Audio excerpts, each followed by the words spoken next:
What's up, everyone? It's your boy Baker Maker, aka D Ansley, and I'm here to give you some true shit. Now it's been quite a while since you guys probably heard from me as far as like film, like as far as like in video formats on here, and I really do apologize for that. It's just been it's been a multitude of things. One, I've been so busy with other stuff, and two, I guess also like some point down the line, I just kind of lost motivation to want to upload more videos. I've been constantly still posting up like chew shit 101s and stuff like that on my on other social medias like Instagram, Facebook, stuff like that. I've been doing stuff. It's just a matter of you uploading YouTube videos kind of became like the back of my mind kind of priorities type of thing, and I do apologize for that for those of you who actually do enjoy watching my videos and whatnot. But I will hopefully try to be a bit more consistent. However, with today's topic, it may be a little difficult, but I'll explain why that's the case by the end of this video. But anyways, I'm back and I'm here to basically talk to you about a certain little game that we Kingdom Hearts fans have been waiting for quite a while now. Like, I want to say like 14 years now. Well, assuming if you lived in Japan at the time in 2005 in Kingdom Hearts 2, but if you were like in America, this game came out. Kingdom Hearts 2 came out in 2006. But anyways, regardless of that, this is a game that we've been waiting for a long time, which is Kingdom Hearts 3. And yeah, I can't. I'm looking at this, and what is it like? It's January the 27th, 2019. 2019, and so that's basically like we're basically like 2 days away. 2 days away. 2 days away. Man, 2 days. I can't believe we're 2 days away from the long-awaited game. From this game, Kingdom Hearts 3. Well, for those of you who live in Japan, you get to play it. Like you already have the game at the moment right now because it came out on the 25th, like a couple days ago. So you guys are already playing the game right now. Lucky bastards. But anyways, as we count down the remaining days, the hours and minutes, as I'm sure some of you nut jobs are, not judging because I'm scary, crazy, excited for this game too. So yeah, I just wanted to share with you guys my entire Kingdom Hearts experience. Back in 2002, when I was 9 years old at the time, and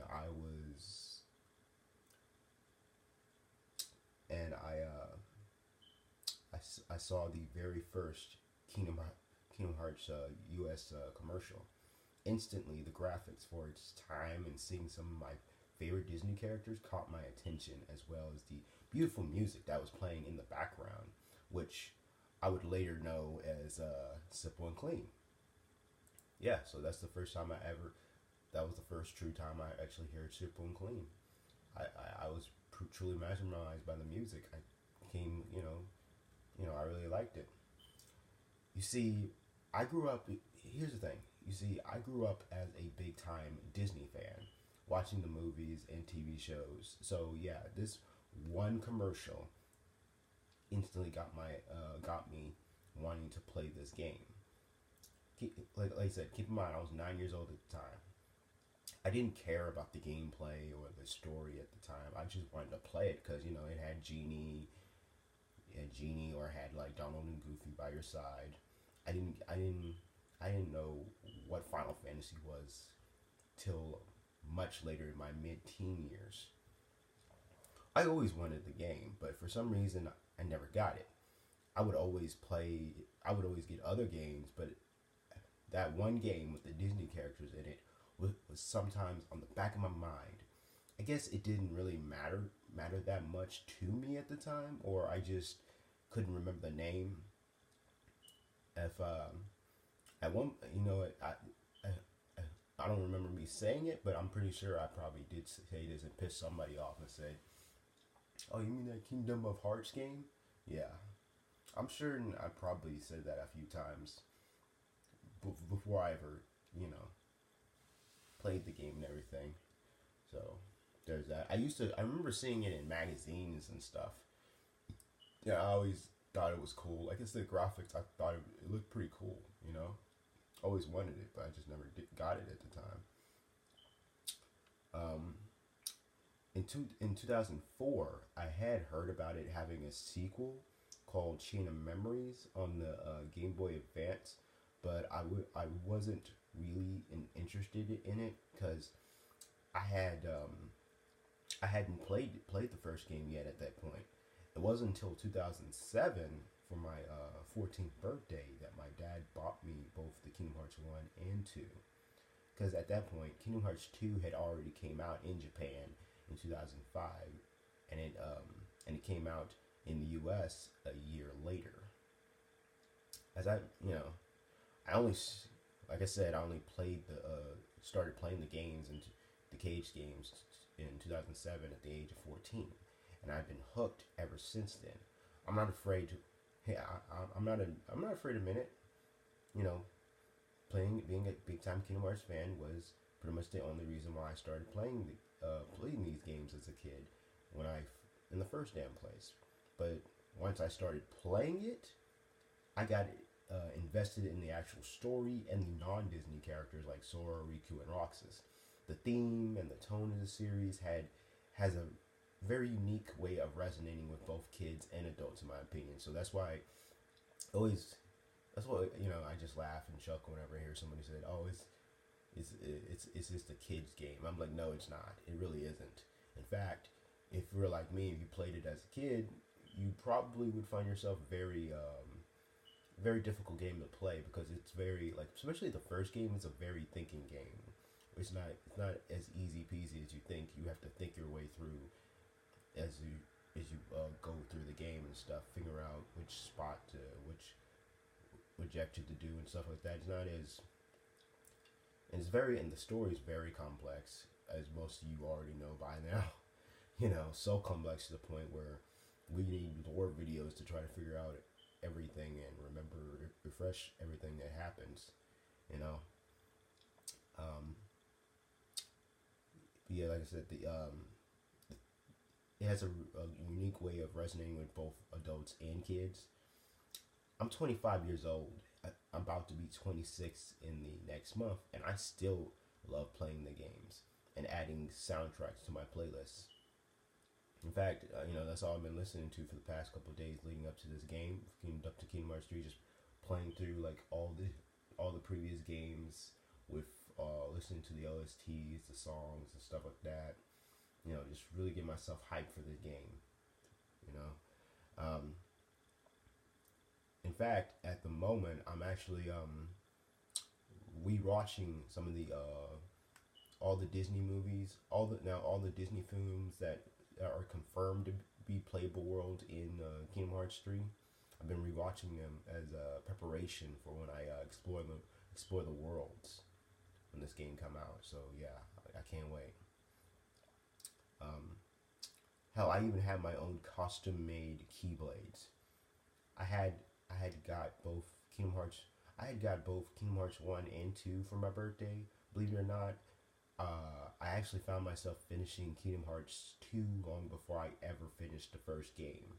Yeah, I know it's pretty unorthodox way to go about things, but what can I say? 2 was just so much easier to beat than 1. Plus, it's way more fun. I just found myself getting stuck on one part in KH1 that I constantly found myself wanting to play Kingdom Hearts 2. And remember, I said I never played Chain of Memories on the Game Boy Advance. Yeah, I was pretty much confused whenever they kept referencing events from the previous 2 games, but I still found myself enjoying KH2. as much as people like to criticize it for it being a button mashing game, I still love playing it. And I should let you guys know right now that I've never been the type to go for the highest difficulty when I'm playing a video game. So no, I've never played any Kingdom Hearts game or any video game in general higher than the easy mode. So yeah, go ahead, roast me in the comments. I don't care, you know. I've just never been really the competitive type, you know. Anyways, I finished Cage 2 in like 2 or 3 weeks, I think. Now keep in mind, I was still in middle school at the time, so that had to play a big part of that. So I was still going to school and stuff. Um, it might have took me like not 2 or 3 weeks, probably 3 or 4 weeks actually. So maybe almost a month. Among the organization 13 members, I think Zaldin in the Beast Castle and Demix in Hollow Bastion had been like the most difficult boss fights for me to beat. And it took me 3 years to beat Sephiroth. Y'all done laughing yet? Yeah. It took me 3 years to beat Sephiroth in Cage 2 on easy mode. Yeah, that's right. Yep. So I've never played him on critical or proud or any of that shit. It took me 3 years to beat this guy, right? And I fought, and here's the thing: after finally beating him on the Cage 2, I've only fought him once in Cage 1, and as soon as I did that, I just like fuck it. I just called quits because I was like, you know what, it ain't worth it. I just turned off the game as soon as my first loss because I was like, you know what, fuck it. I was like, it took me 3 years to beat this guy, and from what I hear, he's actually harder because you know he's much harder in Cage 1 than he was in 2. I'm like, oh no. Then again, everything is harder than in Cage 1. Everything is much harder than Cage 2. So yeah. Oh boy. So I absolutely, like I said, I absolutely loved Cage 2.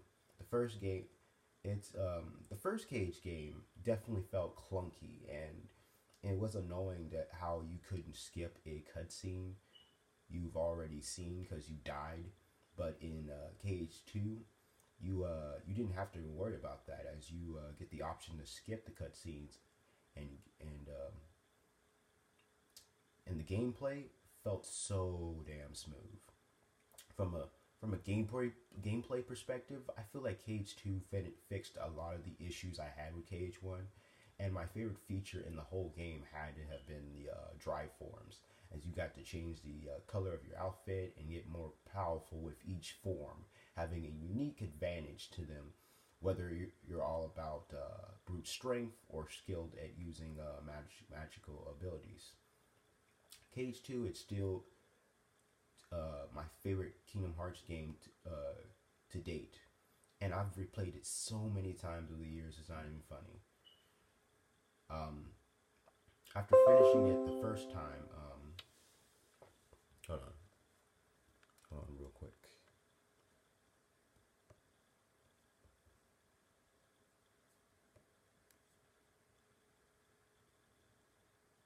Hold on.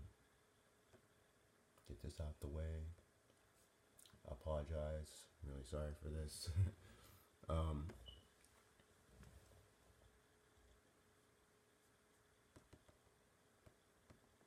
Okay. All right. Sorry. Sorry about that. What was I saying? Oh yeah. So back to what I was saying. After finishing it the first time and seeing the final cutscene of Sora and friends opening the bottle that contained a message from Kingdom Hearts, from King Mickey, I always wondered if and when Kingdom Hearts 3 would happen, assuming that it would be the next game that would come out. Boy, was I wrong. Anyways, I would put my main focus on finishing KH1. And while I did say that I did prefer playing KH2, I will admit that I think the story for the first game is much better. It was way less complicated. Basically, it was simple and clean. Pun intended, I guess. And I still feel that way to this day. Plus, I feel they did a better job at connecting the Disney World visits with the overall plot than the two did. For the most part, each world felt like it mattered to the story of the game.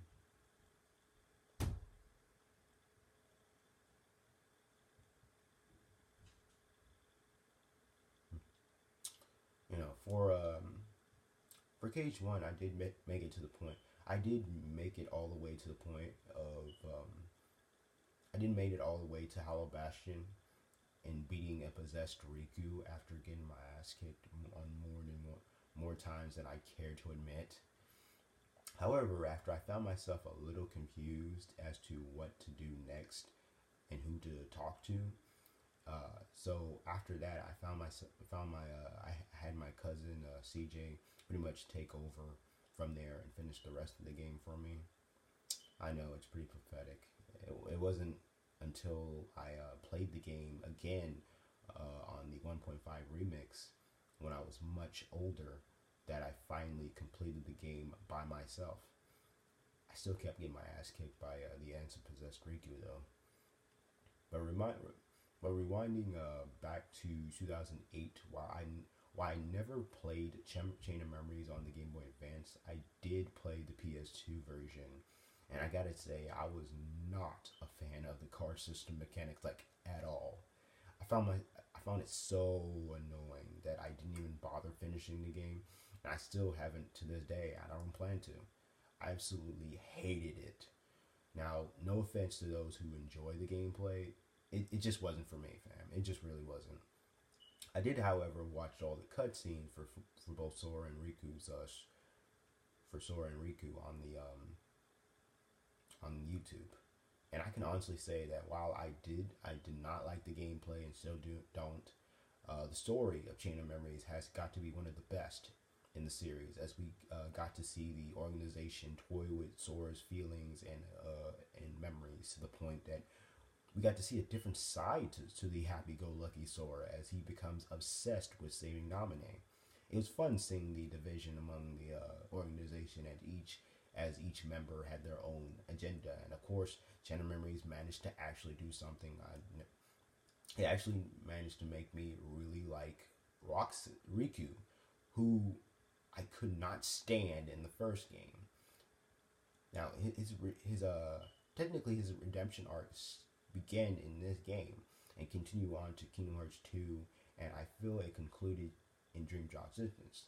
Now, I had already liked him in KH2 because keep in mind, I before I started playing Chain of Memories, I'd already played Kingdom Hearts 2 at this point.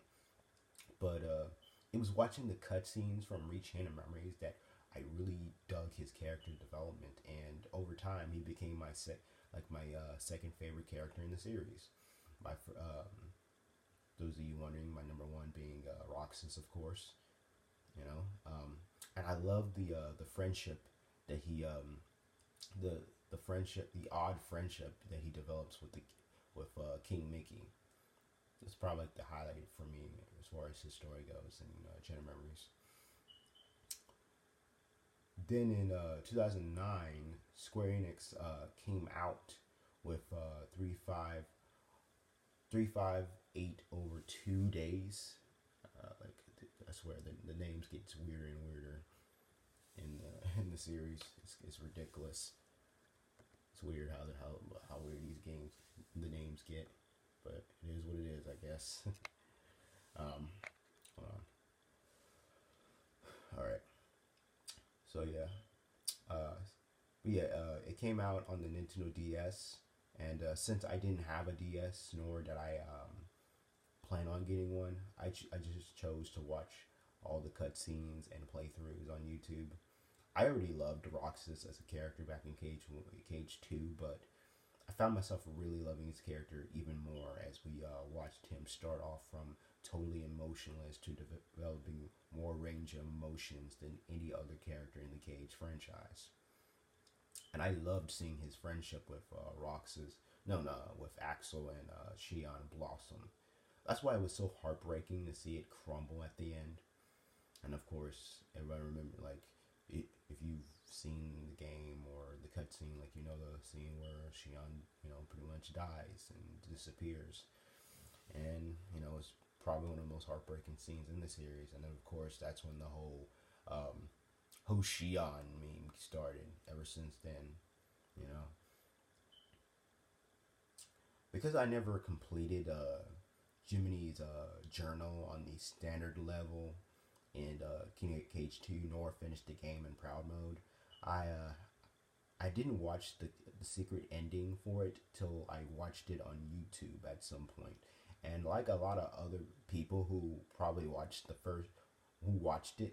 this, was wondering why was Roxas there. Of course, as we later on figured out, that wasn't really Roxas, but that was actually someone else. Like I said, I didn't know that at the time. And for some time, I thought it was a preview for Cage 3, but instead, what it turned out to be was a scene that would be later used in another Cage title known as Kingdom Hearts Birth by Sleep.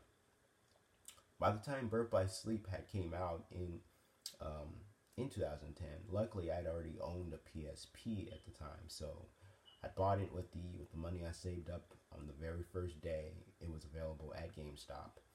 Out of the three main protagonists of that game, Terra, Aqua, and Ventus, I was more drawn to Aqua's character, but I found Ben's origin story as well as his connection to Sora and Roxas very interesting. As for Terra, I did kind of like him and thought he had the coolest Keyblade and attacks, but I found him too naive. I mean, it made sense why he fell for Master Xehanort's plan due to the old coot, as Braid likes to call him, being a master manipulator. But for him to constantly be fooled by almost every Disney villain he met was really ridiculous to me,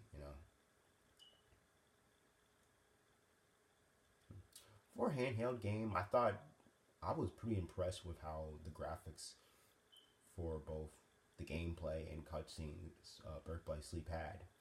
While I did miss the drive forms from Cage 2, for Cage 2, I did have fun with the command styles, with Terra as being the most effective in my opinion. You had to level up Aqua quite a bit in order for her to really do some serious damage, where her best attribute in combat was magic. I think I used her command styles more than I did for the other two playable characters. Another thing I loved about the game was that it completely eliminated one of my least favorite things about the Cage games, which was the gummy ships. I mean, it did improve somewhat in Cage 2, but I absolutely hated it in Cage 1. Honestly, I think Birth by Sleep has to be like my second favorite Cage game I've ever played. Unfortunately, I never did obtain all the Xehanort reports because my disc got messed up, and I eventually sold my PSP after it stopped working properly.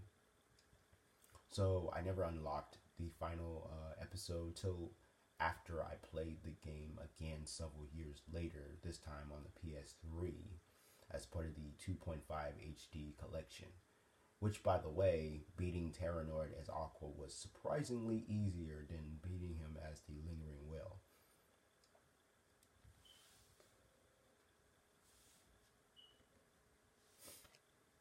Yeah, it was much easier.